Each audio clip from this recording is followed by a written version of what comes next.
we have a system where I get an email with the reviews as soon as they happen. Yes. Okay. To talk briefly about them, and really mostly telling you about the rule, if that's okay. Yeah, absolutely. Please go ahead. Sure. In the first one with the fumble, there's two parts to it, and this is at every level that uses replay.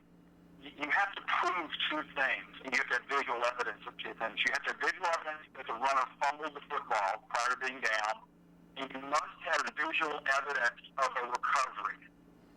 Clear video evidence. I mean, going into a pile and somebody coming out with the football isn't enough. You have to actually see that recovery to be able to reverse it. If you don't have both aspects, the play has to stand as called by rule. Okay. Obviously, when you look at the play, the ball comes out, but then the Syracuse player comes out with it, but you're saying because the moment that he pounces on the ball isn't on tape, is that what you're saying, or? Correct. The rule is that we have to see that video evidence of him recovering it. Now, certainly, if he's the only player there, you can make an assumption. But when it's a pile, when it's a scrum like that, we have got to have a TV shot, a TV angle where we actually see him in possession of the football, not coming out of the pile with the ball. Because, by rule, we don't know what happens in there.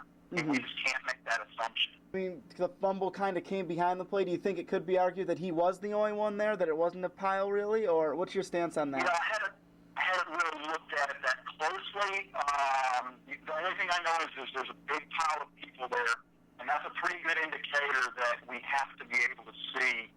We would have to know whether he got it himself or he took it away from somebody.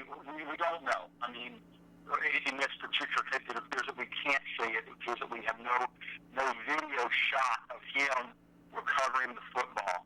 So, by rule, it just has to stand. Are these plays that you and your staff, not today necessarily, but do you guys look over all these plays as kind of a weekly review type thing, or how does that work? Yeah, we review and grade every play of every game, whether it be replay or on the field. Everything's graded. So, yes. If you could, just kind of like you did with the play we just talked about, as far as the play where Lego fumbles it kind of bounces on the goal line close to it. If you could explain that play. Sure. The ball remains alive until it goes out of bounds or somebody recovers it in that particular case. So even the shot I have, you do see the ball hit the goal line. But it's still in play at that point. I mean, anybody can still recover the football at that point. So it's in play. It's not dead behind the goal line. It's in play. And it was very bizarre to see it bounce backwards. Mm-hmm. And certainly we see I'm sure the replay guy has to figure out whether it touches the pylon or not. And I'm not in a position to make that definitive judgment on the precise thing. But in his mind, it must not have, or at least he didn't have clear evidence that it did. So the ball belongs to the offense when it goes out of bounds in the field of play. Had it hit the pylon or had it gone out of bounds in the end zone, then it would have been a touchback. But the mere fact that it touched the goal line is irrelevant as far as the result of the play.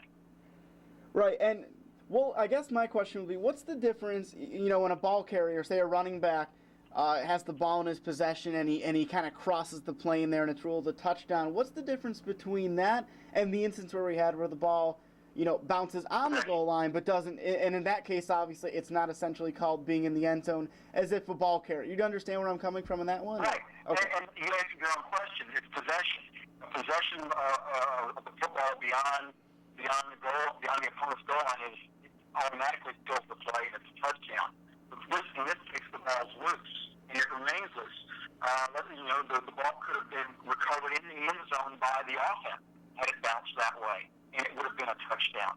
So the ball is not dead, and change of possession has never occurred because a loose ball still belongs to the fumbling team, and when it goes out of bounds in the field of play, it stays in their possession. Okay, and this may be too premature to even ask this because, again, I know you mentioned you and your staff kind of review games after the fact, but your opinion overall on the job the officials did in this game today. But, again, I don't know if you were there, if you haven't reviewed it yet or not, but just your overall assessment, if you could offer one at this point, on how the officials did in that game. If I could, if I was there, I still couldn't give an assessment. I wasn't there. I'm traveling today. I'm out of town, so I really didn't see any of the game at all. Okay. So I couldn't make a judgment. And even if I could, we would never do that on the on the other than a general feeling of how guys do or not do. We do have that judgment.